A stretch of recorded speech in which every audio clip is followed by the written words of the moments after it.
Welcome back, Chiefs Kingdom. There are a lot of questions, and we're going over today the top 5 things I want to know from either leadership or coaches or whatever, things that we don't know right now. We're going to get it today on Locked On Chiefs.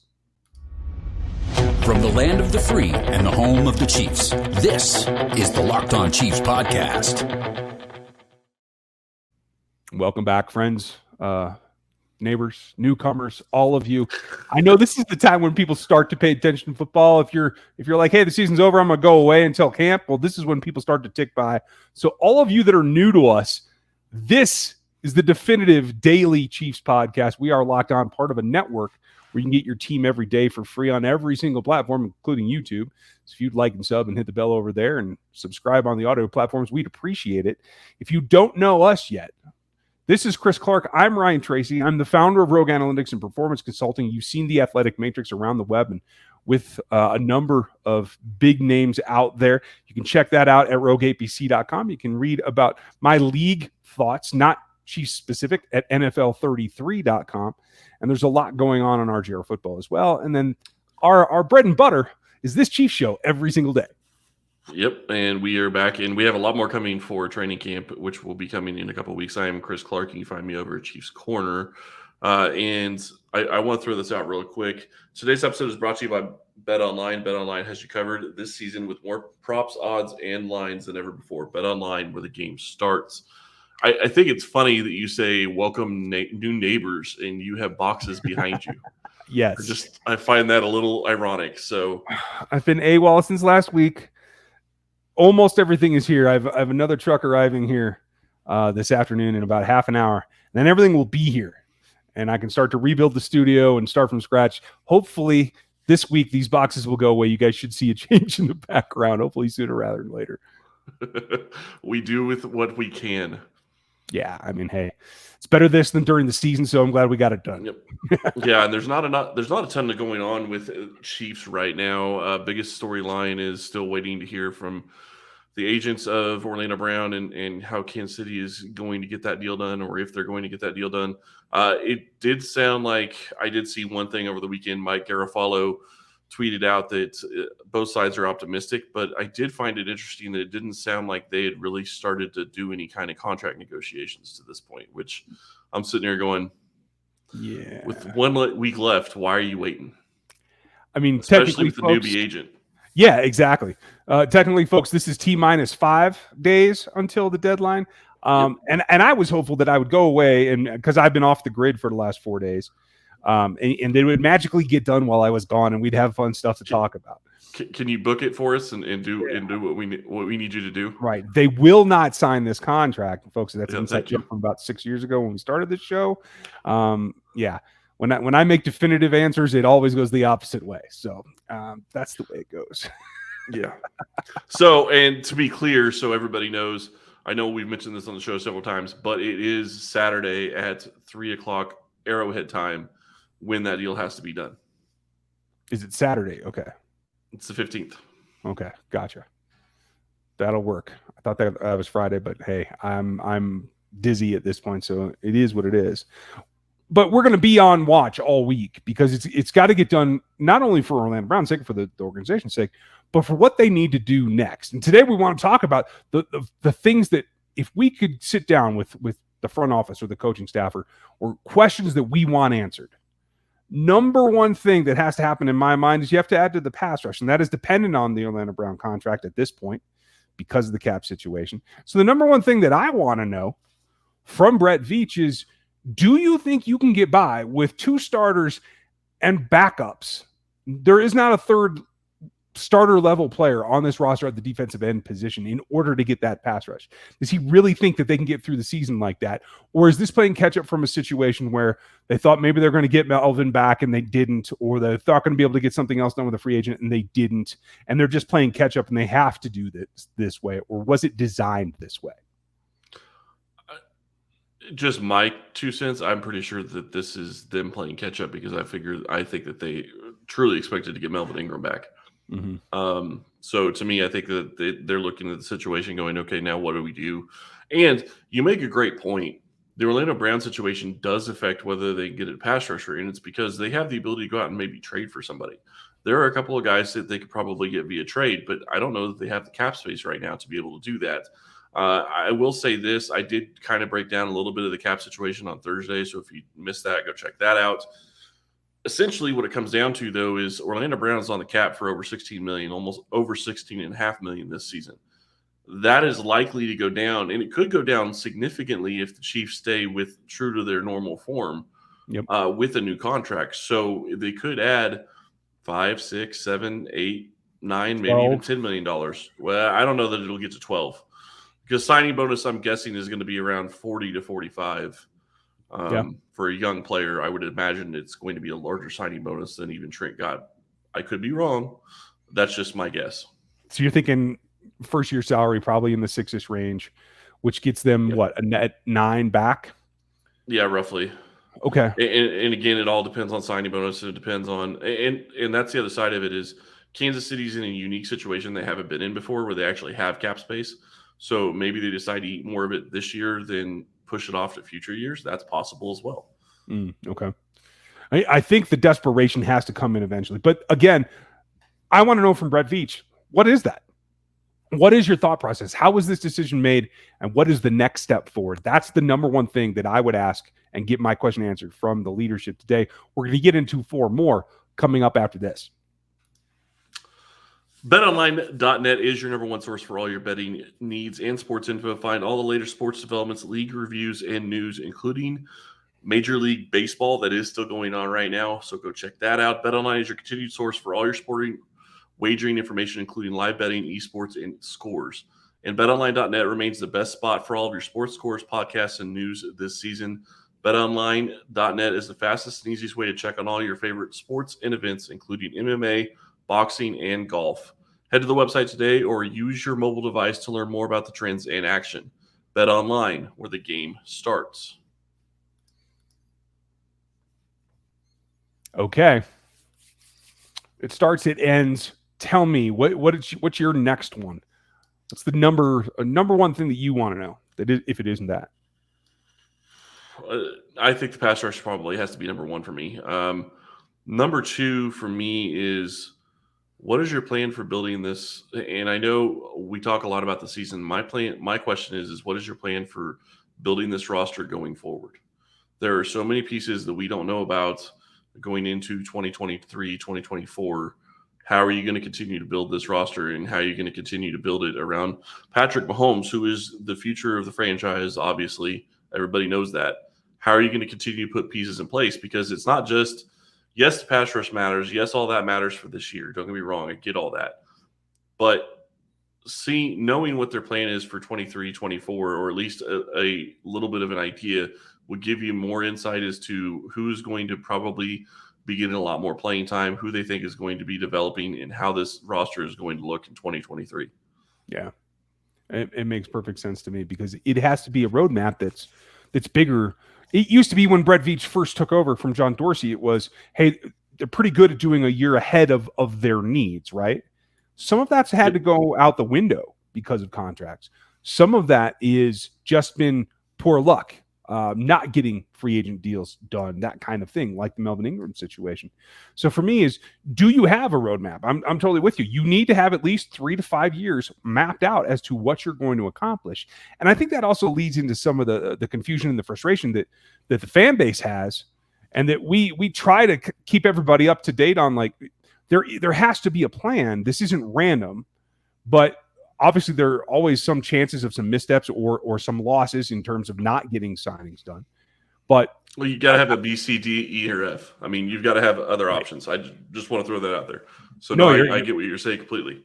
Yeah, and I think you're totally right. I think the bigger thing for me is just, I think there is that plan, but that's why we want to know. That's why, folks, this today is the top 5 things we want to know from them, because they don't tell us that. It's not that it's not there. I think they do have at least a 3-year plan. I'm sure they do. But we don't know what it is. So, do you think that more transparency is even possible in today's league? No. That's the caveat that I should have started with this whole show, is that these are the things that we would like to know, but I don't think that we're ever going to know, at least not from like a on the record type deal. We might hear rumors or this and that, but I don't think we'll ever know this kind of thing. And there's a reason for that, because they can't give you their blueprint, because then other people are going to try to bust that blueprint. So Yep. I understand that we're not going to get to know this information, but it's still a question of, can you read the tea leaves and try to get an idea as to where people are going and what their thoughts are? Because really, that's what it really is going to come down to. For me, it's looking at the players that are going to be on the field this year. Yeah, they're trying to win in 2022, don't get me wrong. But they also realize that they have this window with Mahomes for the next 3, 4, 5, 6 years that they've got to continue to say, okay, is it worth trying to win this year over sacrificing a year two, or next year or the year after that? That's what plays into that plan. Word that I want to hear him use at all, to tell you the truth. No, I know, right? Absolutely. But it is a sacrifice if you make a trade for using draft picks that are in the future. I mean, that's just that's the reality of it. So that brings me to my next one. Number 3 for me is, along with the draft picks, is when is enough enough? Lucas Niang should be the starter on this roster, but he's not. He's injured again. He was injured coming out. He missed that first season. You have to be able at some point to say, even if he continues to develop, if he's not available enough, we have to make up a backup plan. Now, I am not convinced, I may be one of the few people, but I'm not convinced that Darian Kinnard was a planned, he's going to be our next guy at right tackle. I think it was luck of the draw that he fell far enough that you could see that he was on the board as a possibility, but it wasn't like they targeted him. It's because he was there. Okay, that's what I was going to ask you specifically. Do you think that's because they didn't expect him to be there, or do you think that when they went and got him, now that they look and say maybe he is going to be their guy for the future? Well, I think they're hoping that he is. And I think it was because he was there and they didn't expect him to last that long. Much like Trey Smith. When you have a guy that's graded on your board and you're trying to stick to your board, when it gets to a certain point and he's been passed over, you have to start to wonder, why is everybody passing him over? Why wasn't he higher on our board? That's fine. But it gets to the value range. You're like, I can see it from here. So now the question becomes, is it my feelings that I think Lucas Niang still has more upside in terms of the pass set than Kinnard did from the college film that I watched. Now, I haven't done a deep dive on Lucas in the NFL. Certainly things have changed, but it's been so sporadic, his play, I don't know. Maybe enough is enough. And that's my question to Brett Veach in particular, but to Andy Heck maybe a little bit more, is when is just not being available enough that you have to say, listen, I'm glad you're here, but we can't plan on you being our starter any longer. Well, and I think he's getting close to that point. If it doesn't happen this year and he's not able to suit up and go for however many games he's able to be active, because that's the other thing we don't know right now is, when is he going to be able to play? Mm-hmm. Like, we don't even know if he's going to be able to play during training camp. We don't know if he's going to be able to play in the preseason. We don't know if he's going to be able to play, until late in the season. We just don't know. We don't have a timeline. There's no information on that. So my question in that regard is, you absolutely have a great question, and I like it. It's how far are you going to allow them to go? And I think it actually has a little bit of a caveat in of itself, because he is a talented player, but he's not a blue chip player, at least not in my mind. Mm-hmm. Well, he's not quite at that level. And his draft position would tell you that they didn't think he was coming out either. Right. So with blue chip players, you're going to get a little bit more leeway. He's not one, so where do they draw the line, and are they going to be able to get past it? I'm really curious to see what Kinnard looks like in camp, because it sounds like he went to the lineman camp and probably lost a lot of weight, which actually really could help what he does in Kansas City. Yeah, very much so. I think it's a common thread through all the tackles, all the way over to Orlando Brown. If they just, and it's not, we're not trying to say that they're, inordinately too big or too heavy, but you lose 15, 20 pounds on a man that's 300 pounds, that makes you quicker in and of itself. And that is significant. So I don't know. I have a few more things I want to know, but we have other things to do first.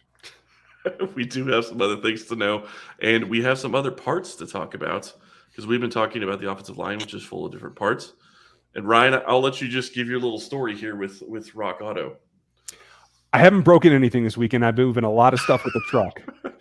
But there still is a backup camera and a taillight that is not functional on that truck. At least it's running now, though. And I'm not done with this move yet, so who knows? Yeah, exactly. Save time and money when you're using Rock Auto. Why choose to spend 30 to 50% more for the same parts from a chain store or a car dealership when you have Rock Auto on your cell phone? Be sure to go check them out. Rock Auto prices are reliably low for every customer. They have everything you could need: brake parts, tail lamps, motor oil, new carpet, backup cameras. I think bumpers. Ryan has even probably done something too. Yeah. Go explore their ECD's website today to find the solution for your auto parts needs. Go to rockauto.com right now and see all the parts available for your car or truck. Write Locked On in their How Did You Hear About Us box so they know that we sent you. Amazing selection, reliably low prices, all the parts your car will ever need. rockauto.com. All right. Now, all joking aside, when you need parts, you got to fix them. When you have parts you have to replace on a defense, on an offense in particular, you got to do them. What is number 4? Number 4 for me is, how are you changing your pass catching lineups going forward? And what I mean by that is, you had Tyreek Hill, you had McCole Hardman, you had Byron Pringle, you had Demarcus Robinson. All those wide receivers, obviously Hardman's still on the roster, but all those other wide receivers are gone. And now you have MVS, Juju, and Sky Moore. And Sky Moore is a little like Tyreek Hill. I'm not saying he is Tyreek Hill, so please don't take it that way. He's a little like Tyreek Hill. He has some of the same stuff that he can do that Tyreek Hill did. But you're going in a completely different direction with the other types of wide receivers. Another guy that you brought in Justin Ross, is another different type of wide receiver than what you've had. Are you trying to evolve what this offense is going to run around? Because it used to be small, quick, precision route running. I'm not saying that these guys can't do some of that, but they don't have the same size and speed that the receivers have had normally for Andy Reid. Is that a distinctive change that you're going to continue to go through going forward? Yeah. Did you fall a little too far down that rabbit hole? You tried to stay with it. You tried to stay with it, hoping somebody else would step up in Demarcus Robinson or Pringle enough. And I still like Byron Pringle in terms of as a role player. I don't think they ever saw him as a guy that could be a number 2. And maybe they're right at his age. Who knows? But that's definitely, I agree with you. That's something that they have to figure out. Like, are you going to keep this dispersed? Is this always going to be you're drafting a wide receiver that you feel can be a top 3 on your roster every year? Because I think that's a good way to do it. I like that too, but I'm more curious about the type of wide receiver they're going to be going after. The size disparity that you get when you start looking at MVS and Juju compared to what they've had in the past, it's huge. And we talked a lot about that with Mark. I talked a lot about that with Mark on Friday. The catch radius is going to be such a huge difference between those two wide receivers and what Mahomes has had in the past. How is that going to change what he does and what this offense is capable of? Think about how many passes that he threw into tight windows last year because of the size and the stature of the wide receiver. That's not going to just generally be an issue this season with the top 2 guys. Yeah, I completely agree with you. And then you add in Jody Fortson and you add in Travis Kelce. That's just a completely different type of target that you're going to be looking at. In terms of like the breadth of what the offense could be, last year was like this. Now options are like this. Because there's so many different ways you can go, so many different types of routes that you can run where you feel you can actually win the routes versus X matchup. And a lot of that does come in and trying to get guys on linebackers like Jody Fortson, who's really a wide receiver in a bulked up body. So I think we are both on the Jody Fortson train again for this season, right? Yeah, I'm on the train. I'm looking forward to watching him in camp again. Okay. Yeah, I certainly am as well. The last one for me is for Andy Reid. And if I could just sit down with Coach over a hamburger, like it would come down to this thing. Like, you can see the end, Coach. You're not going to coach into your 70s or mid 70s like Pete Carroll, right? What is the plan? How much are you willing to sell out the now for the future because you can see the end? Patrick's deal obviously is long, but it's not forever. And I could see definite point that with another championship or 2, maybe Coach wants to call it quits. Certainly by the time Patrick needs to be renewed or extended, which I'm guessing is year 6 to 8 in this contract, you have to think that Coach is thinking about retirement. So what is the process? Is it stack it up in that 3-year plan to get everything done now? Is that possible? Or is it still just the general, what your philosophy has been through the years? How much is it getting sped up right now? I look at his age. He's 64. I just looked it up while you were talking about that. Yeah. I was curious. I knew he was in 60s. I just couldn't remember exact age. I think he can coach to 70. I Yeah. think he seems energized by this team and energized by the players. So I think that is going to drive some of that. The question is he going to be able to develop somebody that can step in and take his place? I really, and I know we've been saying this for years, I really do think that this is Bieniemy's last year in Kansas City. If it's not because he gets a head coaching job elsewhere, it's because he's going to be gone and looking for a job elsewhere. Not because it's an issue with Kansas City near as much as it is he's just not going to get an opportunity while he's under Andy Reid. Yeah. So who's going to be the guy that can step in for Andy Reid and become that next guy for Kansas City? Is he even in Kansas City right now? If he's not, that's fine. You still probably have a couple more years. But you're right. The question becomes, how are you going to build? How are you going to take pieces from the future and pull them into the present to try to chase something right now? And how far are you going to be able to get to where you don't have to pull that many pieces into from the future because you feel very comfortable with who you're handing it off to? If you get to a point where he's got 4 years, if you think he has 4 years left, okay, well, you're trying to win the Super Bowl for the next 4 years. Do you make the same trade in 3 years that you would now? I wouldn't say you would, but maybe you do. It just depends on where you think it's going to go afterwards. I will say this: as long as Kansas City has Patrick Mahomes, they're going to be in the hunt for a Super Bowl most likely. So they have that going for them, and it's something that they haven't had in the past. I'm with you. I think that would be really key. And maybe someday we'll get a chance to ask these questions. I certainly hope so. I think this is a fun topic because these are the things that you don't hear in the public and we're never going to hear through the media. But this is really what the plans come down to and the evolution of the team comes down to in reality. So, folks, hope you enjoyed your Monday and your weekend. These are topics that are near and dear to us. So we wanted to throw them out. I'd like to know what you'd like to ask the leadership, whether it's Andy or Brett Veach or someone else on the staff or Clark Hunt himself. Make sure you leave us your questions down in the comments on YouTube and on the reviews on Spotify and Apple Podcasts. Thanks for filling in for me, Chris. I will try to make this look better in the next few days. I'm not betting it's going to look much better, but that's okay. Yeah, boxes are what they are. It is what it is, and you're moving. Just know it will be different in the coming weeks. It will. Thank you, folks. We appreciate your time. We'll talk to you tomorrow.